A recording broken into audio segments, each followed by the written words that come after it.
सर्वप्रथम जगतजननी महामाई गौ माता जी के चरणों में नमन करते हुए, परम पूज्य भगवान श्री परशुराम जी के श्री चरणों में नमन करते हुए, यहाँ पर विराजमान सभी मेरे विप्र बंधुओं के हृदय में विराजमान परिप्रमाण साक्षात परिपूर्ण परमात्मा के श्री चरणों में नमन करते हुए, मंत्र विराजमान मेरी मातृशक्ति के श्री चरणों में नमन करते हुए, भाई साहब ने एक बात बताई अभी कि जो अपने को उचित लगे वही शब्द बोलना चाहिए। तो मैं हमेशा जहां भी जाता हूं, जो मुझे उचित लगता है मैं बोल देता हूं, और जो उचित लगता है वो कर भी देता हूं। अभी 11 महीने की जेल काट के आया हूं, और जेल में 2 व्यक्ति जाता है, या तो क्रिमिनल या क्रांतिकारी। और कई बार जेल गया, सिर्फ हिंदू धर्म के लिए गया हूं, और मैं हिंदू होने के नाते सबसे पहले एक ब्राह्मण हूं। मुझे परसों ये बात की पता चली, मैं अहमदाबाद प्रवास में आया हुआ था, सतीश भाई ने फोन करा, जगह जगह से मेरे गौरक्षा कमांडो फोर्स के कार्यकर्ताओं ने फोन करा कि अपने एक ब्राह्मण बंधु के साथ इस तरह की हरकतें हुई है। मैं तो हिंदुस्तान में बैठी हुई गूंगी बहरी सरकारों से कहना चाहता हूं, सबसे पहले मेरा निशाना उन सरकारों के ऊपर है कि आप लोगों को गौरक्षक गुंडे दिखते हैं, मगर जो ब्राह्मण के साथ इस हिंदुस्तान के अंदर अत्याचार हो रहा है वो आप लोगों को नहीं दिखता। आपकी आंखों पर पट्टी बंधी हुई है। देश के गद्दार नेताओं, ये आपकी ये खोखली प्रशासन को बोल दो कि हिंदुस्तान का ब्राह्मण अभी मरा नहीं है, परशुराम की अंशज अभी सोया हुआ नहीं है। हमने हथियार अपने घर में रखे हैं, चलाना नहीं भूले। ब्राह्मण समाज के ऊपर अगर आंच आई तो हिंदुस्तान में बैठे उन तमाम देशद्रोहियों को, उन तमाम ब्राह्मण द्रोहियों को, उन तमाम दरिंद्रों को कहना चाहूंगा कि जिस दिन इस परशुराम के वसंत ने अगर फुर्सा हाथ में ले लिया तो तुम्हारा नामो निशान मिट जाएगा। मेरे साथियों, आपके इस धानेरा की धर्मधरा पर हमारे एक विप्र बंधु के साथ जो घटना घटी है, अरे वो भी किसी का भाई था, वो भी किसी का बेटा था। एक गरीब ब्राह्मण को देखकर, अरे दुष्ट डॉक्टर के रूप में राक्षस है तू। और मैं कहना चाहता हूं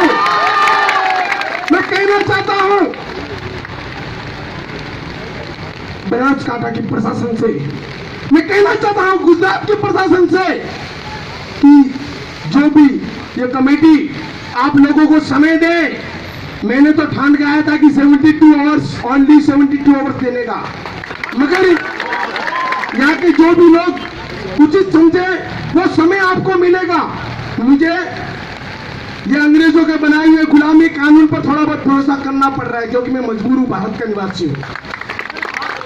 हिंदुस्तान के अंदर जितने भी कानून है वो कानून को हिंदुस्तानियों ने नहीं बनाया, वो गोरे अंग्रेजों ने, काले अंग्रेजों ने बनाए हुए हैं। इसलिए हम लोगों को समस्या आ रही है, तकलीफें आ रही है, मगर हमें उस कानून पे भरोसा करना पड़ेगा, क्योंकि हम भारत में रहते हैं। हम विश्वास करेंगे, हम कानून पे पूरा विश्वास करेंगे। जो भी आपको समय का अल्टीमेट देंगे, उस समय को देखकर आपने अगर उन दुष्टों को अगर अरेस्ट नहीं किया, उनके ऊपर कड़ी से कड़ी कार्रवाई नहीं की, तो मैं ऐलान करता हूं इस मंच के माध्यम से कि आज तो सिर्फ गुजरात के ब्राह्मण आए हैं, पूरे हिंदुस्तान के ब्राह्मण आएंगे, पूरे भारत के ब्राह्मण यहां पर आएंगे। और मैं लाऊंगा राजस्थान के अंदर जो आनंद पाल सिंह को न्याय दिलाने के लिए जो राजपूत बंधु इकट्ठे हुए थे, जो राजपूतों ने अपनी एकता का प्रमाण दिखाया था, मैं भी प्रबंधों से निवेदन करना चाहता हूं कि तुम्हारे अंदर अगर परशुराम का खून है तो तुम भी जिस दिन यहाँ पर बुलाए सबके सब आ जाने यहाँ पर। और अंजाम एक ही होगा। उस डॉक्टर की भले वो राजस्थान का, मेरे प्रदेश का हो या मेरे गांव का हो, जो जिस भाषा में समझता है उसको उसी की भाषा में जवाब देंगे। न उसका हॉस्पिटल रहेगा और न ही वो डॉक्टर रहेगा।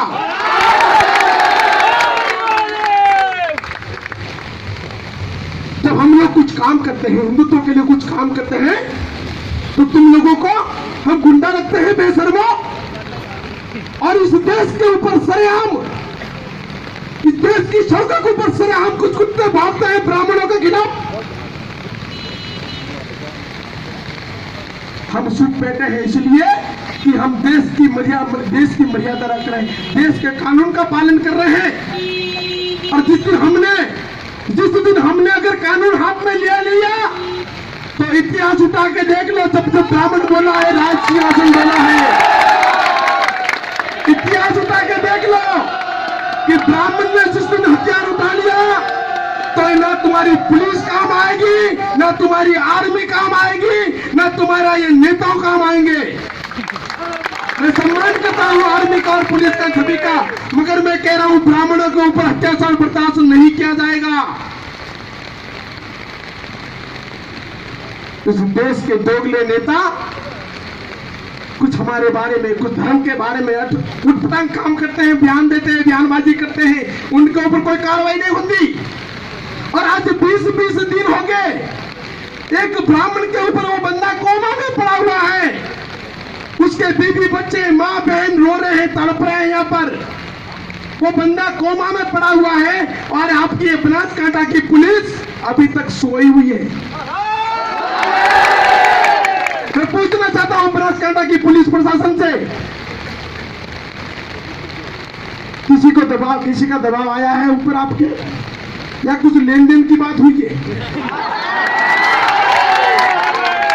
कारण क्या है? 20 दिन तक क्यों नहीं अरेस्ट किया उस दुष्ट को? 20 दिन तक कैसे बच के रहा वो? और आदमी अभी तक कोमा में पड़ा, 20 दिन हो गए और आपको धारा 300 लगाने में शर्म आ रही है। गौरव से गाड़ी पकड़ते के उनको ऊपर हर कुछ धारा लगा लेते हो, तब आपको शर्म नहीं आती?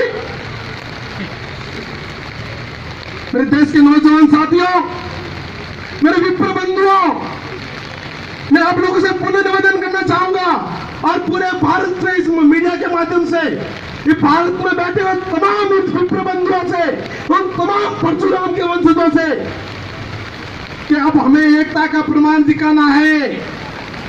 जिस तरह से 6.5 लाख राजपूत राजस्थान की सड़कों पर उतरे थे, राजस्थान की सरकार को घुटने टिकवा दिए, तो हम अपने ब्राह्मण भाई के लिए कुछ नहीं कर सकते क्या? अरे जीना है तो मर्दों की जिंदगी, जो हिजड़ों की जिंदगी जीने से कोई मतलब नहीं। जो ब्राह्मण हिंदू धर्म और गौ माता के काम नहीं आए, वो जीवन नहीं मित्रों, वो जीवन तुम्हारा नरक है। चंद कुत्तों की जिंदगी जीने से कोई मतलब नहीं मेरे साथियों। हमें पुलिस प्रशासन पर विश्वास है, पूर्ण विश्वास है भारत के पुलिस प्रशासन पर, और खास करके गुजरात की प्रशासन पर मुझे विश्वास है कि मेरे विप्र बंधु को न्याय मिलेगा। वरना जब भी मेरा ब्रह्म समाज मुझे यहाँ पर बुलाएंगे, मैं मेरा सारे काम छोड़कर यहाँ पर आऊंगा।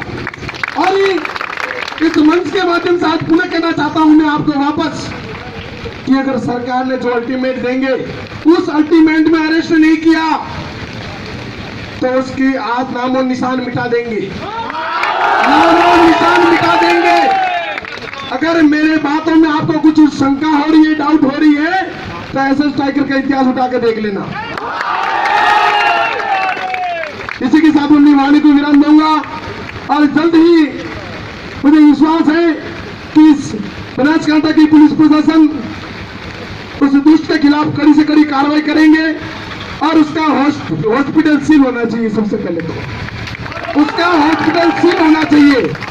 मैंने तो कल ही प्लान बना लिया था, मगर उसके अंदर कुछ मरीज बैठे थे, सुनने वाला कुछ मरीज है, इसलिए मैंने वापस अपना प्लान कैंसिल किया, क्योंकि मरीज भी अपने ही भाई हैं, कुछ निर्दोष डॉक्टर भी हैं, कुछ निर्दोष नर्सें भी हैं, इसलिए हमने अपना प्लान वो कैंसिल किया है। इसलिए प्रशासन से निवेदन है कि आप कड़ी से कड़ी कार्रवाई करें। हमें कुछ भी नहीं करना है, हमें सिर्फ हमारे भाई को न्याय दिलाने के लिए आए हैं हम अपना। बाकी हमें कोई यहाँ पर कोई आप लोगों का मुंह देखने नहीं आए, हम आपको जानते हैं आप कैसे हो। ठीक है, इसी के साथ अपनी वाणी को विराम दूंगा।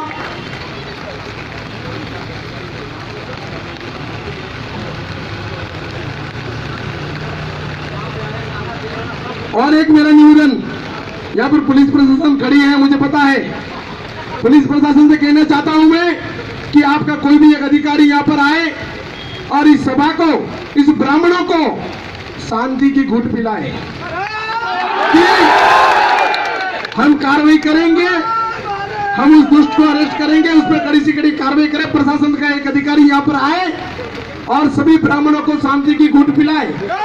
उसके बावजूद अगर आप लोगों ने हमारी बात को नजरअंदाज कर लिया, आपने हम लोगों को मूर्ख समझ के एकदम साइड में पटक लिया, तो उसके बाद में जो भी अंजाम होगा उसकी जिम्मेदार पुलिस प्रशासन होगी। इसी के साथ मैं अपनी वाणी को विराम दूंगा। मित्रों, हिंदू धर्म और गौ रक्षा के लिए पिछले 15 साल से लड़ रहा हूँ, कई बार जेल यात्रा करके आया हूँ और पूरा जीवन हिंदू धर्म की रक्षा के लिए और गौ माता के लिए पूरा जीवन समर्पित कर चुका हूँ मैं। कि जिएंगे तो गौ माता और हिंदू धर्म के लिए जिएंगे और मरेंगे तो भी उसी के लिए मरेंगे, क्योंकि कफन साथ में रखा हूं मेरे साथियों, किसी को वो भी लाने की जरूरत नहीं पड़ेगी। इसी के साथ मैं वाणी को विराम दूंगा और अंत में एक चीज कहूंगा कि जिंदगी रही तो फिर मिलेंगे, जिंदगी रही तो फिर मिलेंगे, नहीं तो हिंदू है हरिद्वार में जरूर मिलेंगे। जय हिंद, जय भारत।